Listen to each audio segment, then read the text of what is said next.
clase. A ver, en cuanto al manubrio, ustedes tienen que recordar lo que vieron en cabeza y cuello. No sé cómo están con cabeza y cuello.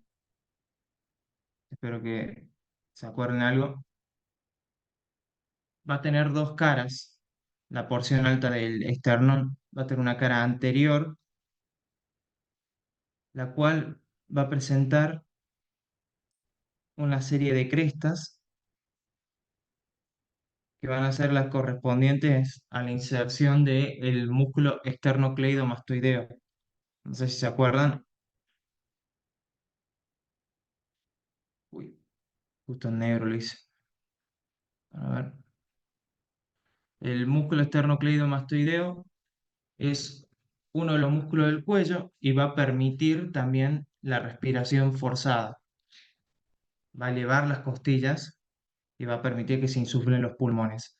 Después vamos a tener en el esternón una porción, perdón, en el manubrio del esternón vamos a tener una escotadura superior, que es la escotadura yugular o la escotadura esternal, y hacia los lados dos escotaduras, que son las escotaduras claviculares. Se llaman así porque articulan con este hueso que ya van a ver mejor cuando vean la parte de miembro superior, que son las clavículas. Entonces, tienen esta porción alta del esternón con la escotadura yugular, las escotaduras claviculares, y hacia posterior van a tener crestas, que es donde se van a insertar los otros músculos que se llaman como el esternocleidomastoideo, que son el esternotiroideo, ET, y el esternocleidomastoideo. Fíjense que tienen el nombre externo, que refiere que se va al esternón. Les voy a mostrar un poco los músculos, así se acuerdan de qué les estoy hablando.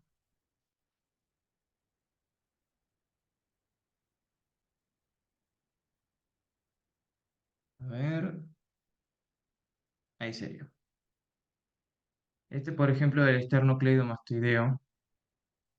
Fíjense el que habíamos visto en cabeza y cuello, cómo se insertaba en las líneas nucales, en la apófisis sifoides, y luego iba hacia el manubrio del esternón y la clavícula, que es este hueso.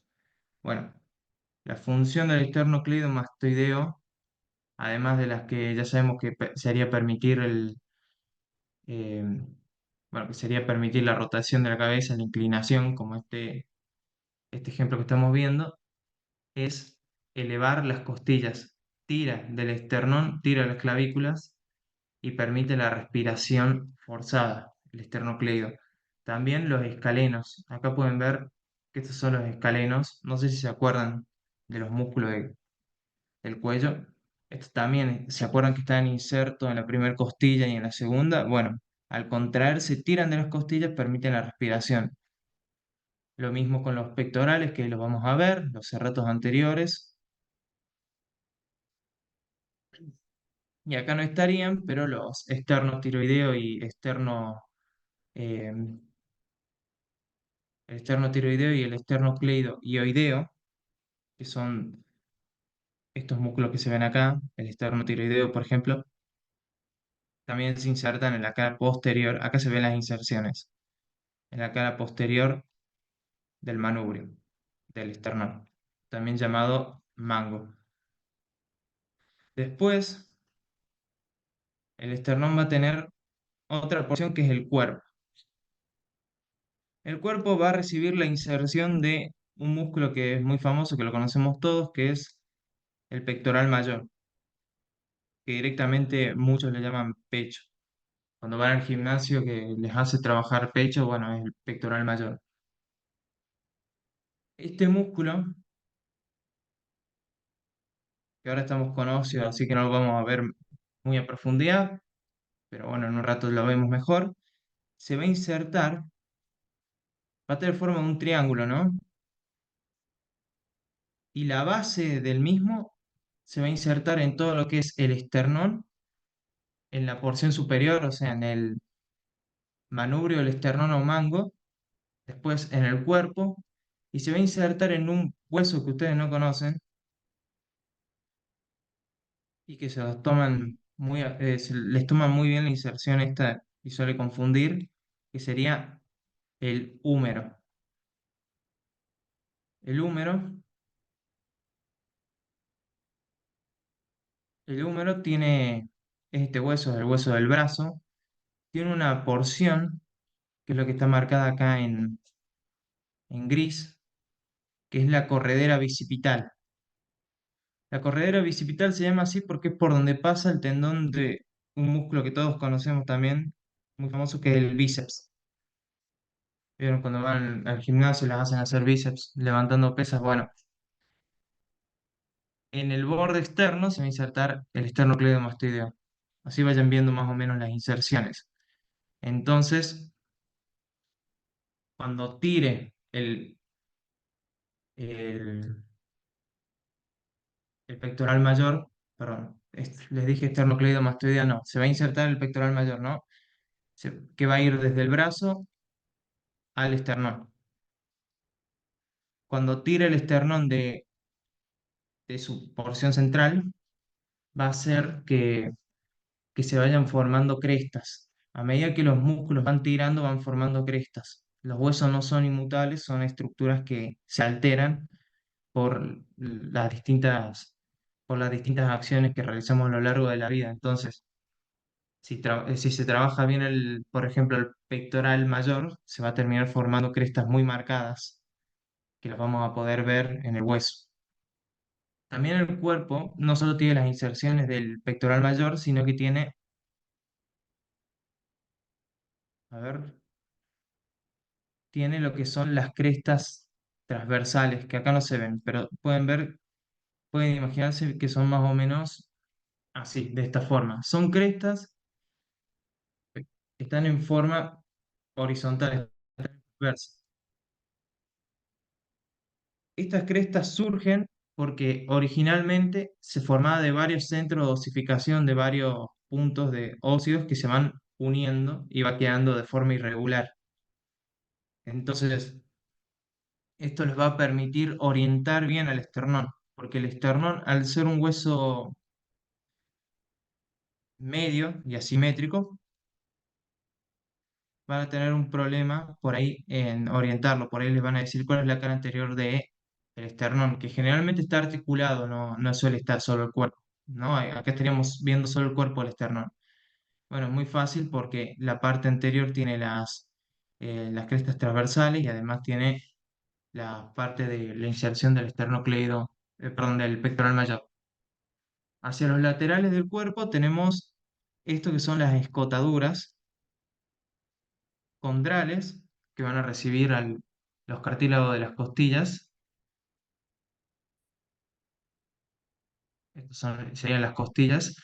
Y van a tener también, bueno, las escotaduras intercondrales, que sería esta porción. Es el espacio intercostal, donde no hay costilla. Bueno, después en la cara interna se suelen insertar una serie de músculos que no son importantes. Y por último tenemos el proceso sifoides. José, perdón, te hago una consulta. Eso de las esternebras, ¿qué son?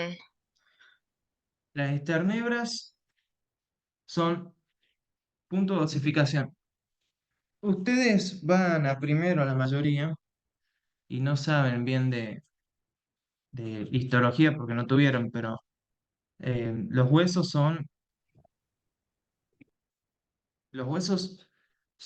bueno, tejido óseo, ¿no? El tejido óseo se origina de tejido cartilaginoso, o sea, se origina de los cartílagos, por ejemplo, los que vieron en el ingreso, que estaba el cartílago de crecimiento cerca de la epífisis de los huesos. ¿Se acuerdan de eso? Bueno, básicamente tenemos que hay un cartílago, como puede ser cualquiera del hueso, imaginémonos estos cartílagos que eh, mediante distintas reacciones químicas, distintas hormonas, se van a ir osificando, se les va a ir depositando minerales. O sea, un hueso es, simplificándolo el concepto, es un cartílago con sales de hidroxiapatita.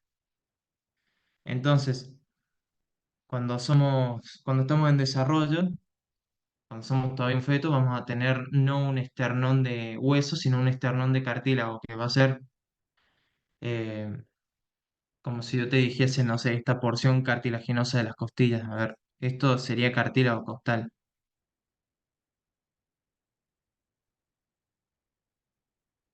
Bueno, a esto, le va a surgir centro de osificación, le va a surgir centro donde se va a empezar a depositar, eh, donde le va a empezar a depositar sales y se va a terminar formando lo que es una esternebra, o sea, como porciones separadas del esternón. O sea, imagínate que tenés distintas porciones del esternón y a medida que te vas desarrollando, hasta que naces, se van fusionando y van formando el cuerpo. El cuerpo en realidad está formado por distintas esternebras, o sea, tienen ese nombre. Son como lo anterior al esternón. Fíjate que lo podés más o menos separar. Esto serían las esternebras, pero ya no existen, o sea, era anteriormente en el desarrollo. No sé si se entendió. Sí, sí, o sea, serían los espacios que quedan entre los laterales, entre las líneas Sí, transversales. entre las crestas, sí, las crestas transversales son las fusiones de las primitivas esternebras. Es como cuando yo te digo esternón, viste que cuando yo te digo esternón me estoy refiriendo tanto al cuerpo, tanto al manubrio como el cuerpo, como el apéndice o procesos sifoides. Eh, o sea, en realidad está formado por tres huesos, pero se articulan y a medida que envejeces hasta se fusionan. ¿Qué pasa? El cuerpo está formado por esternebras, que serían pequeños huesos, pero se han fusionado. Bien, bien, gracias, Suele José. pasar mucho eso en toda la anatomía. Bueno, después estaría el proceso sifoides, el cual tiene una importancia en un ángulo que forma. O sea, tenemos el proceso sifoides, no hay mucha vuelta que darle, articula con el cuerpo, pero va a articular también con las costillas, perdón, con los cartílagos costales, que serían estos, también se los denomina reborde costal, y va a terminar formando un ángulo. Aquí pueden ver que acá hay un ángulo. Entonces, aproximadamente tiene 90 grados. Puede ser más, puede ser menos, dependiendo de si es una persona que tiene una caja torácica ancha, se denomina brevilíneo, o larga, que es longilíneo. No importa esa clasificación. Pero la cuestión es que este ángulo se llama ángulo de Charpy.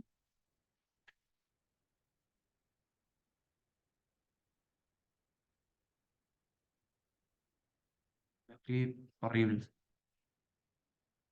Ángulo de Charpy. El ángulo que está entre ambos rebordes costales y que tiene en el centro al cisfoides es el ángulo de Charpy. Y bueno, la apófisis cisfoides ya van a ir viendo a medida que veamos miología. Va a ser un lugar donde se van a insertar tropecientos músculos y el diafragma, que en un rato lo vemos. Entonces ya tenemos la parte anterior de la jaula torácica, que sería el esternón. Una cosa que me olvidé de mencionar, que no sé cómo se me pasó, sería que el manubrio del esternón va a articular con el cuerpo del esternón formando un ángulo. A ver, vamos a hacer una selección múltiple. Va a formar un ángulo hacia anterior, un ángulo saliente, que sería este, entre el manubrio y entre el cuerpo, que se conoce como ángulo de Lois. Estoy mal hoy con el teclado. El ángulo de Lois. El ángulo de Lois nos va a marcar el lugar donde se inserta la segunda costilla. Esta es la segunda costilla. Fíjense que corresponde exactamente con la articulación entre el esternón, el cuerpo del esternón y el mango del esternón. O sea, entre el cuerpo del esternón y el mango. Que es una articulación de tipo artróide. Por ahí se nos puede llegar a preguntar la cátedra. Y se pueden fijar que justo ambas articulaciones poseen la escotadura para la segunda costilla, para el cartílago de la segunda. Lo pueden ver, ¿no? Sí. Quedó claro lo del ángulo del obispo, que lo suelen preguntar bastante. Sí, Perfecto, entonces avanzamos con lo otro. Entonces ya vimos lo que está hacia anterior. Ahora tenemos que ver lo que está hacia posterior, la columna vertebral. Vamos a ver.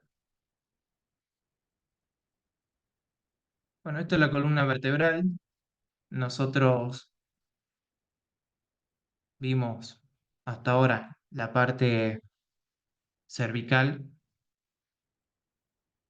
Perdón, sí, vimos la parte cervical y nos quedaría ahora la parte torácica. ¿Se acuerdan que estaba formado por una porción cervical, que eran 7 vértebras? Después teníamos una porción torácica, que eran 12,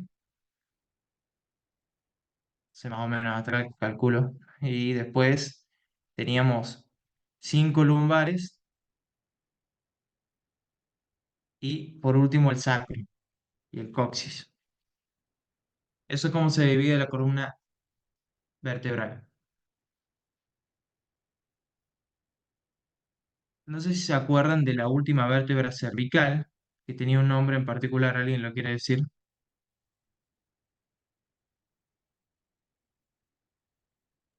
Era algo como que era grandota, pero no me acuerdo cómo era. Prominente. Eso. Esta vértebra tiene una característica que es que tiene una apófisis espinal enorme. Vamos a hacer de paso, no sé por qué se ve el diafragma acá de fondo. Bueno, a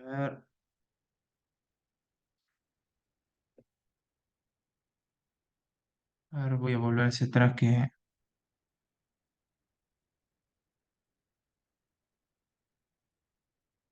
Bueno, vamos a hacer un repaso para los que todavía por ahí no vieron vértebras, de cuáles son las características principales de una vértebra, que lo suelen tomar siempre. Así que lo vamos a repasar siempre que podamos. A ver, nosotros cuando hablamos de columna vertebral, estamos hablando básicamente de cuando ustedes tienen, sí, estamos hablando literalmente de una columna, estamos hablando de algo que va a sostener el peso de todo el cuerpo, que va desde la cabeza hasta los miembros superiores, pasando por el tórax.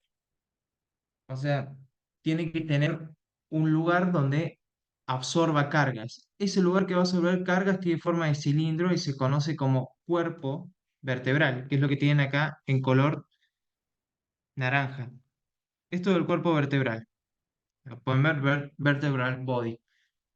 Tiene forma de un cilindro, o sea, un cilindro que es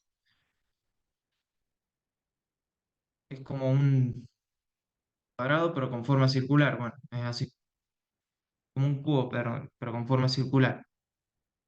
Nada. Este cilindro es el que soporta todas las cargas del cuerpo y las va transfiriendo de una en una. Esto es la parte de la columna. Va a articular con otras vértebras.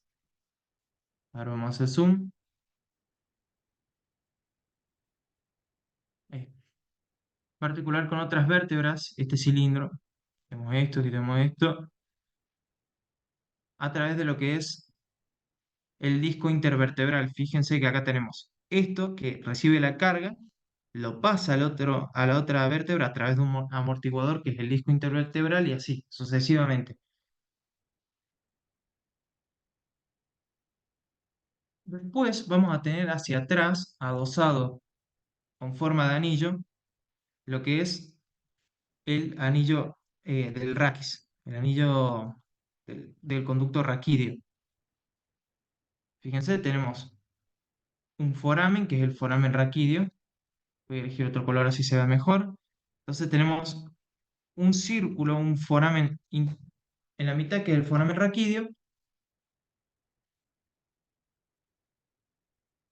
que va a estar formado por distintas láminas óseas. Vamos a hacer una representación gráfica, ¿no? Entonces tenemos un cuerpo, que por ahí les van a pedir que dibujen una vértebra y van a tener que hacer esto. Tenemos un cuerpo, entonces tenemos acá un círculo, ¿no? Representando el cuerpo. Hacia atrás, anillo, que va a estar formado por una lámina ósea, que se conoce como pedículo, o pedicelo, no sé. Tiene un nombre, creo que tiene dos nombres, por eso siempre me confundo. Pero bueno, el nombre va encaminado por ahí. Si no me equivoco, es pedículo. Entonces tenemos, mejor cambiar el color así se vea bien. Tenemos un pedículo.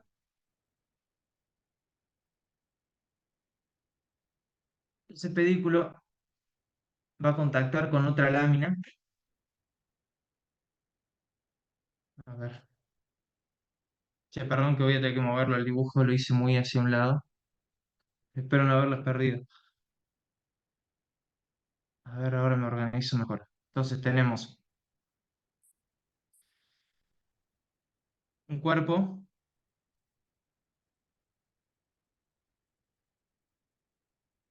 unos pedículos, y hacia posterior vamos a tener lo que son láminas, láminas óseas. Eso es lo que estaríamos viendo acá. O sea, este sería un esquema. Tenemos hacia anterior lo que soporta las cargas del cuerpo, hacia posterior un anillo, y de la unión de el pedículo con las láminas, estas serían las láminas en azul, pedículo en rojo, vamos a tener las apófisis transversas, y de la unión de ambas láminas, o sea, de lo que están en celeste, vamos a tener lo que es la apófisis espinal. Fíjense qué es lo que tenemos acá. Este esquema se los van a pedir siempre que lo hagan. Acá tenemos la apófisis espinal, que está formada por la unión de las láminas óseas, que serían estas, las que observamos acá, que las podemos ver bien de costado. Fíjense que son una lámina, tiene forma cuadrada, tiene forma de una hoja. Y después tenemos hacia anterior, conectando el cuerpo con el resto de todo lo que observamos, el pedículo, que sería esto en rojo. Tenemos además una apófisis hacia superior y otra hacia inferior.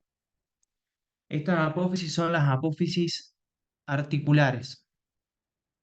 Las podemos dibujar, por ahí les piden dibujarlas, y va a ser simplemente hacer una raya así en el dibujo, que viene a representar que hay una apófisis mirando hacia superior, que es la apófisis articular superior, y otra hacia inferior, que es la articular inferior. Ahí van a ver lo que es, pero bueno, quédense con este esquema. Siempre les van a pedir que dibujen así una vértebra tipo. Esto se va a repetir con todas las vértebras. Recuerden que tenemos vértebras cervicales, torácicas y lumbares, así que se va a repetir siempre. Tenemos acá. Les voy a borrar los dibujos. Fíjense cómo la apófisis articular superior, esta va a contactar con la apófisis articular inferior de la vértebra superior, de la vértebra que está superior a la que nosotros estamos observando. Y eso va a formar una articulación que va a permitir eh, formar esto que es el foramen de conjunción. No sé si lo observan, el foramen de conjunción es un espacio que queda entre el cuerpo de una vértebra y las dos apófisis de dos vértebras. ¿Pueden ver? Ese es el foramen de conjunción. Entonces, ¿por qué existe esto? Básicamente por lo siguiente. Nosotros tenemos, de vuelta, tenemos un sistema nervioso central, que es el cerebro, el famoso cerebro, que se divide en varios órganos, pero que va a originar hacia abajo lo que es la médula espinal. La médula espinal va a recorrer todo lo que es el foramen raquídeo. La conjunción de los forámenes raquídeos que se conocen como, les voy a mostrar, como conducto raquídeo. Esto que ven en el centro es el foramen raquídeo de la vértebra.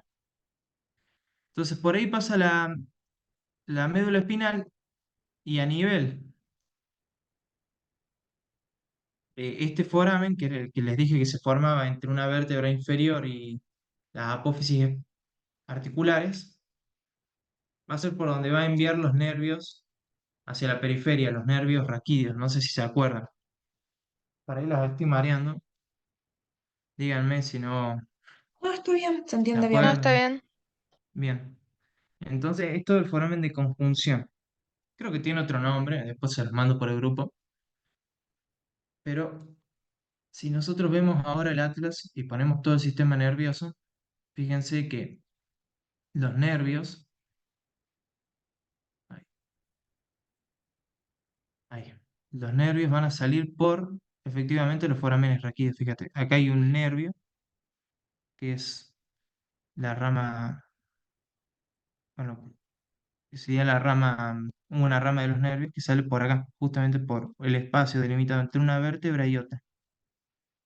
Y bueno, ustedes cuando se truenan la espalda, eso creo que lo hace todo el mundo, lo que están haciendo tronar serían estas articulaciones. Entonces, bueno, tienen que saber separar eso. Vamos a tener, perdón, tienen que saber separar de la vértebra que vamos a tener una porción anterior cilíndrica, que es el cuerpo de carga, y la porción posterior que se va a encargar de cubrir, proteger al sistema nervioso central, específicamente a la médula espinal.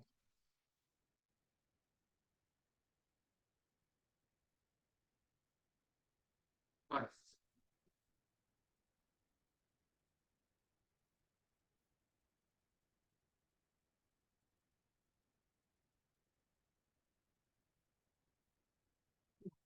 entonces, eso sería una vértebra tipo, ¿no? Apófisis transversa, apófisis espinal, cuerpo, foramen raquídeo, pedículo, láminas y apófisis articulares, tanto superiores como inferiores. En el caso de las dorsales, vamos a tener que considerar característica que no se va a ver bien en el Atlas 3D, así que nos vamos al Néter, que es que tienen a nivel del cuerpo una carilla articular para las costillas. A ver si se ve acá.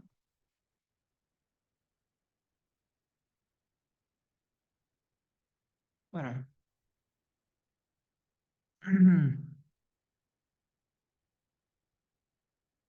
acá pueden ver. Esto es una imagen del Nether, donde vemos que tenemos exactamente lo mismo que estábamos viendo en el Atlas 3D, un cuerpo, que es el que soporta las cargas, pero va a tener esta superficie, esta faceta, que va a recibir lo que es la costilla correspondiente. Nosotros si nos vamos de vuelta al Atlas, nos salimos de esto, vamos a ver que a nivel del cuerpo se articula con la costilla correspondiente. Por ejemplo, la segunda costilla se va a articular entre la primera vértebra y la segunda. Pueden ver. Entre la primera y la segunda está la segunda costilla. Pasa lo mismo con la tercera. Vamos, quitamos acá el manubrio del esternón. La tercera costilla se articula entre la segunda vértebra y la tercera. Así sucesivamente. La cuarta entre la tercera y la cuarta. Y toda esa superficie articular, toda esa porción donde se articula, se amolda y termina generándose esto, las facetas articulares.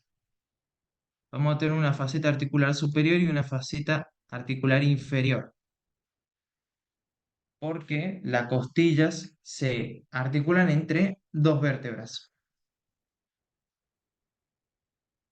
Y también, a nivel del foramen transverso, otra característica que poseen, perdón, foramen no existe, a través de la apófisis transversa va a haber otra característica que es también para la costilla. Entonces, la costilla, como estuvimos viendo, que constituye la jaula torácica, probablemente la porción más importante de la jaula torácica, va desde, esto es la costilla, va desde la columna vertebral hasta el esternón. Fíjese cómo contacta estas dos superficies. Y y en su contacto con la columna vertebral, va a articular con la apófisis transversa de la costilla, que acá la pueden ver. Esta es la apófisis transversa, articula y también articula con el cuerpo de dos costillas, perdón, de dos vértebras. Y eso es lo que queda marcado luego en el atlas. Eso es lo más destacable. O sea, ustedes cuando tengan les digan, a ver, decime si esto es una vértebra dorsal o una vértebra lumbar. Lo que van a tener que observar siempre es esto, las facetas articulares. Si no las encuentran, van a estar frente a una vértebra lumbar.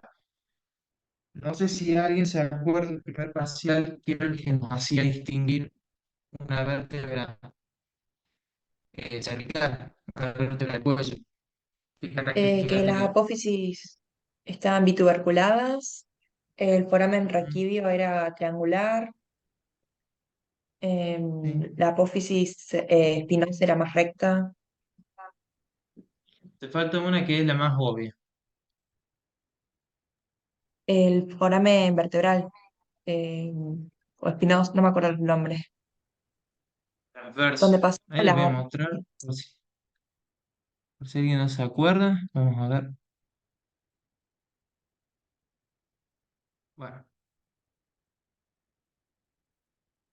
o sea, ustedes tienen que saber distinguir entre vértebras, así que vamos a perder tiempo con esto, es importante. Vamos, hasta que me muestre un dibujo de una vértebra, no paro.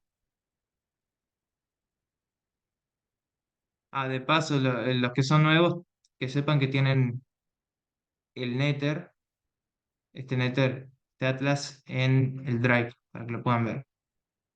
Uy, cuántos dibujos. Bueno, acá está. Pueden ver que las vértebras del cuello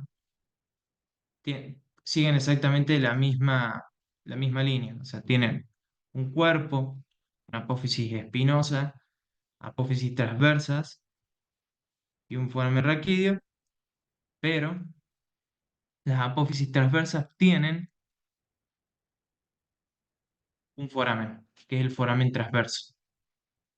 Lo vemos también acá. Eso es lo más característico.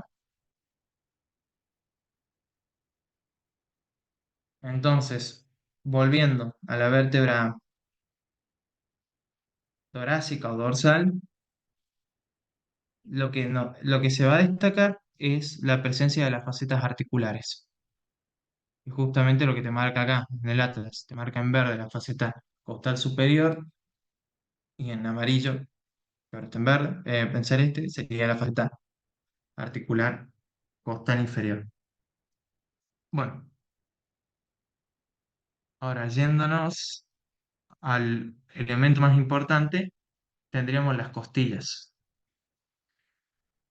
Bueno, las costillas son 12 de cada lado. Una, dos, tres, cuatro.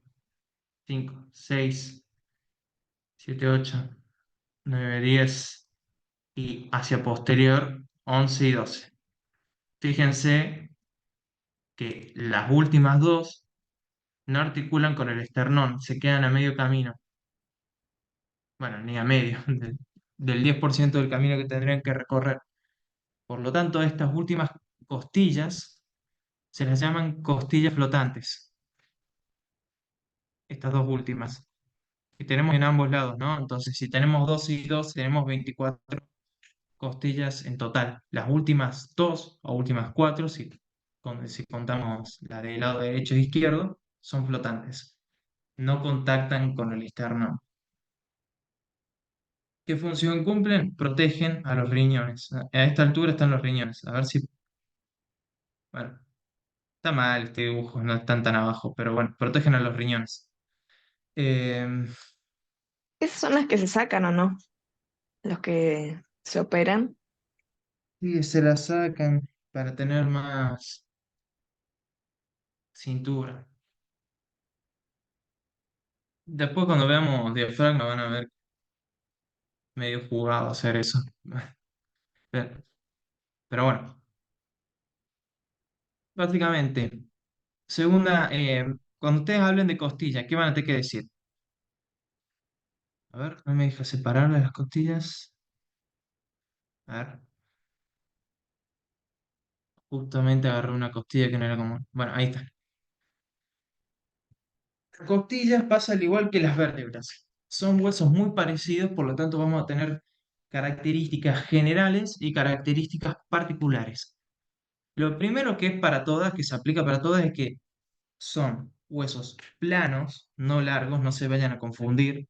Son huesos, acá se lo dejamos, huesos, ahí no se escribió, huesos planos, alargados, con forma de arco. Esa es la primera característica. ¿Por qué no es un hueso, por qué no es un hueso largo? ¿Alguien sabe?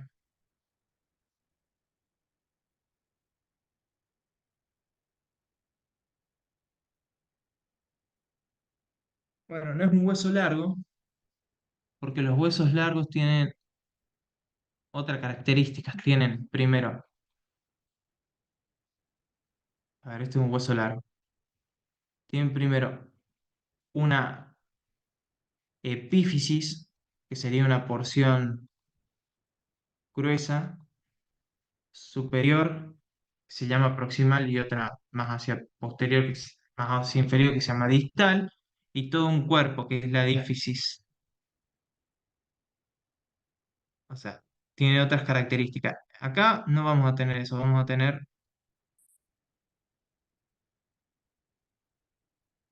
un hueso plano, aplanado, eh, el cual va a ir desde posterior hacia anterior, va a estar encurvado, va a ir hacia abajo y se le van a escribir dos caras. Tenemos una cara externa y una cara interna.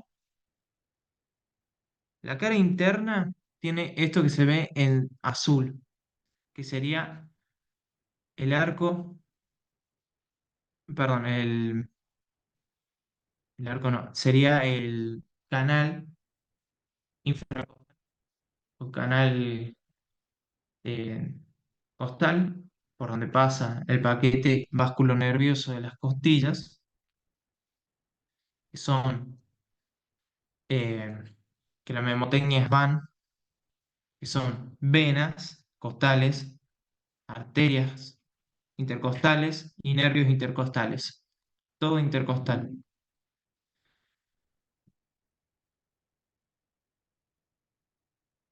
O sea, vamos a ver ahora bien en el atlas, así se vea todo.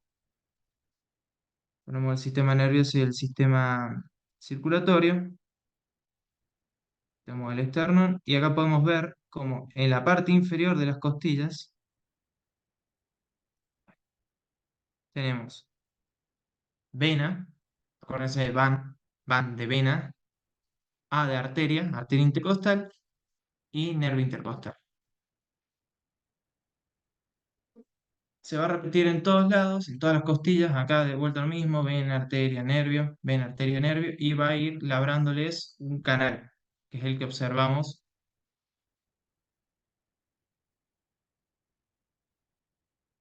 A ver otra cosa, que es el que observamos acá, este es el canal este es el canal intercostal, o costal, o como lo quieran llamar. Se le describe también un borde superior, el cual no tiene mucha importancia, es un borde romo. Cuando hablamos de borde romo, hablamos de un borde grueso y que no es cortante, y tiene un borde inferior que es cortante, justamente porque está adelgazado por la existencia del canal costal. Hacia anterior desaparece lo que sería la parte ósea, o sea, la parte ósea llega hasta acá, y se va a continuar con una porción cartilaginosa, que sería el cartílago costal de la tercer costilla, por ejemplo, en este caso, que va a contactar con el esternón. Hacia posterior está lo que contacta con la columna vertebral, así que vamos a salirnos de esta vista.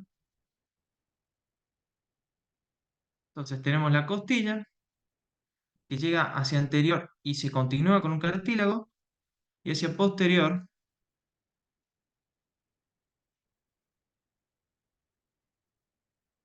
va a contactar con la columna a través de lo que sería la cabeza de la costilla. Esto se conoce como cabeza y tiene dos facetas articulares. A ver si hay una imagen acá en el Nether.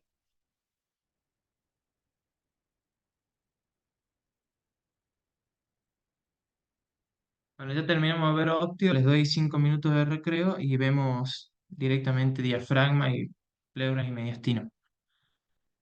A ver si, bueno, acá se ve perfecto.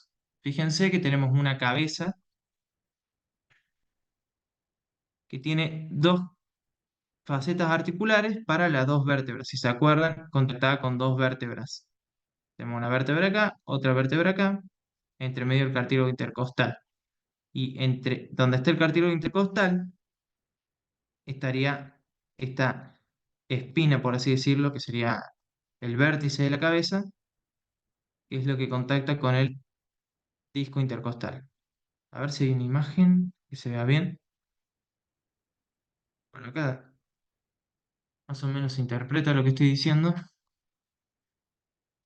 Fíjense cómo llega la costilla entre una faceta costal inferior, una faceta costal superior. Recuerden siempre que se localiza en el cuerpo de la vértebra dorsal correspondiente, en el cuerpo y el pedículo, en realidad, no solo el cuerpo.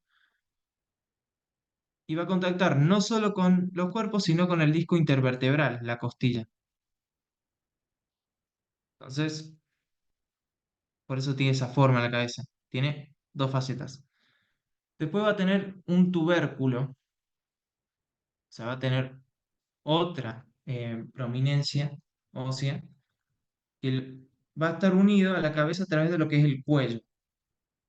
Cuando ustedes hablan de cuello es una porción que está más adelgazada. Fíjense que acá es más grueso, acá es más fino y acá vuelve a ser grueso de vuelta. Bueno, el cuello tiene una característica que es bastante pava, que a mí no sé por qué me gusta mencionar, que es que el borde superior es cortante y el borde inferior es romo. Pasa exactamente lo contrario al resto del cuerpo, donde tenemos un borde superior romo y uno inferior cortante. No sé por qué, esa característica me quedó de cuando lo estudié en primer año. eh, y por ahí les sirve. Ustedes tocan y ven que está al revés todo. Saben si están enfrente al cuello o un cuerpo. Y bueno, esta faceta articular es la que articula con la apófisis transversa. Esto del tubérculo tiene una faceta articular que sería lo que explica esto que vemos acá, que sería que la apófisis transversa vértebras dorsales tengan, fíjense, la faceta costal transversa. Bueno, nada más en cuanto a costillas, o sea, esas serían las características comunes. Después tiene la primera y segunda costilla, que la primera costilla está aplanada, o sea, fíjense, no está mirando hacia lateral, sino mirando hacia superior e inferior. No tiene canal costal, por razones obvias, que no tiene la misma disposición que las otras, por lo tanto los nervios y venas y arterias no le labran un surco. Lo que tiene de característico es esto, que es el tubérculo del Linzfrack, que lo estudiamos cuando vimos músculos del cuello, que es donde se inserta el escaleno anterior. Y lo mismo, tenemos acá un tubérculo, una cabeza y nada más. Después tenemos otra costilla que es rara, que sería esta, la segunda, que no es tan extraña, sino que en realidad está un poco más inclinada. O sea, en lugar de tener una cara externa, tiene una cara súper externa, está mirando hacia exterior y hacia arriba, y en vez de interna es inferior-interna, porque está mirando hacia interior y hacia abajo. Nada más. Después, con respecto a la clasificación, yo les dije que tenemos las dos últimas, que son flotantes, la onceava y la doceava, pero también tenemos la décima, la novena, la octava eh, y la séptima, perdón, séptima no, la octava, novena y décima, estas costillas, fíjense qué característica tiene. Van a contactar con el esternón a través de un cartílago en común. Creo que la séptima también entra en la clasificación. Bueno, fíjense que tenemos un solo cartílago costal acá, que va hacia el esternón, pero que se divide y va a contactar con las otras costillas. A estas costillas se les llama falsas costillas, porque no contactan desde el, el tórax hasta el esternón, sino que contactan desde el tórax hasta un cartílago que después contacta con el esternón. Todas las demás directamente tienen un cartílago propio. Fíjense, por ejemplo, la segunda costilla a través de un segundo cartílago a nivel del ángulo de Lois. La tercera costilla a través de su cartílago. La cuarta a través de su propio cartílago. La quinta también a través de su propio cartílago. Y la sexta también. Después la séptima, la octava, la novena y la décima, todas fusionadas en un solo cartílago. Bueno, yo creo que nada más con respecto a óseo me explayé bastante. Les dejo 5 minutos de recreo. No sé si se entendió todo, espero que sí. Sí, de 10. Bueno, perfecto. Entonces le pongo acá un contador. 2 segundos le pongo el contador. Eh, Ahí está.